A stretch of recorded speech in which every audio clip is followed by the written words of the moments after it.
আজকাল দেশের অবস্থা এমন, গার্মেন্টসের গেটে সকাল সকাল হাজার মানুষ দাঁড়ায়, কেউ ব্যাগ হাতে, কেউ সার্টিফিকেট হাতে, কিন্তু দরজার ভেতর থেকে আসে একটাই কথা, লোক লাগবে না ভাই, এখন লোক নিচ্ছি না।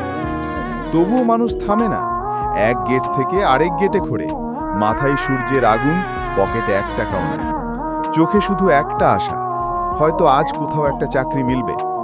কিন্তু দিন শেষে ফিরে আসে খালি হাতে, হৃদয়ের ভেতরে জমে যায় অজস্র প্রশ্ন। এদেশে গরিবের কি কোনো জায়গা নাই?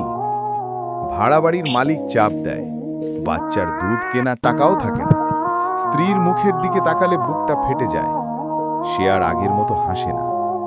তবুও মানুষ চুপচাপ সহ্য করে, কারণ গরিবের কান্নার কোনো খবর খবরের কাগজে ছাপে না। এই হলো আমাদের বাস্তবতা। কেউ চাকরি পায় না, কেউ চাকরি হারায়, আর মাঝখানে পুড়ে যায় স্বপ্ন, পুড়ে যায় ভবিষ্যৎ।